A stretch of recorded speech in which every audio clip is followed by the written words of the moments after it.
ICICI Bank posted robust earnings in the second quarter of FY22.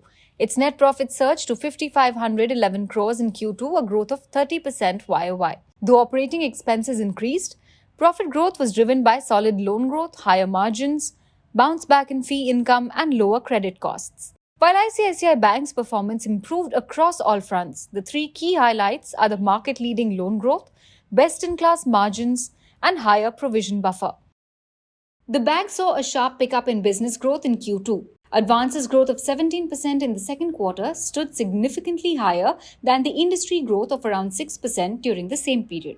ICICI Bank's net interest margin on domestic book improved further to 4.09% in Q2 FY22, the best seen in the industry and at the same level as that of HDFC Bank. Another encouraging factor is steady improvement in asset quality and aggressive provisioning. While the restructured assets inched up, slippages moderated, which along with the higher recoveries led to reduction in non-performing assets ratio during the quarter. Also, provision coverage ratio of the bank improved to 80% as of September end. We had pointed out that the surge in earnings, aided by strong top-line growth and limited provisions, will accelerate the re-rating of the stock, and Q2 FY22 earnings reaffirms our stance. Domestic loan book increased by 19% YOY, led by retail lending, which grew 20% year-on-year. Corporate lending too saw good traction and increased by 12% year-on-year. Mortgages saw a growth of 25% YOY in Q2. Other segments within retail, especially unsecured portfolio consisting of personal loans and credit cards, posted very strong growth of 18% and 28% respectively. Deposit growth was healthy at 17% and was mainly driven by a 24% growth in CASA deposit. The growth in terms of deposits was relatively lower at 17% year-on-year. Fee income grew by 21% due to the pickup in economic activities.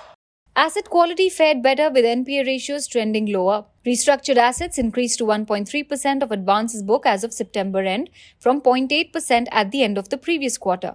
Retail assets constituted bulk of restructuring. ICICI Bank carries 20% provisions on restructured assets.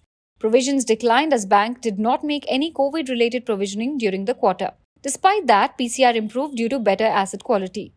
ICICI Bank is more than adequately capitalized and well poised to capture the growth opportunities in the post-COVID period. ICICI Bank stock has significantly outperformed Nifty as well as Bank Nifty in the past 1 year. But will the rally continue? The stock has done well in the recent times. However, outperformance over the last 2 years has come after almost a decade of underperformance compared to the peer group.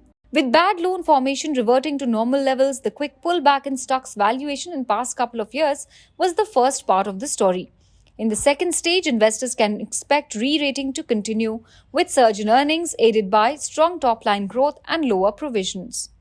At the current price, ICICI Bank is trading at 2.1 times FY23 estimated core book value, which is reasonable considering that ROE has inched up to 15%. Moreover, bank's valuable subsidiaries will continue to add to stock's performance. In terms of relative valuation, following the rally in the past 1 year, ICICI Bank's valuation discount to that of HDFC Bank has narrowed. But it is still trading at around 33% discount to its closest lending peer.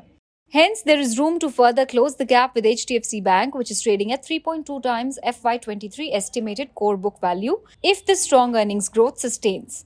Overall, ICICI Bank has well transitioned from a turnaround story to a growth story. Investors should accumulate the stock.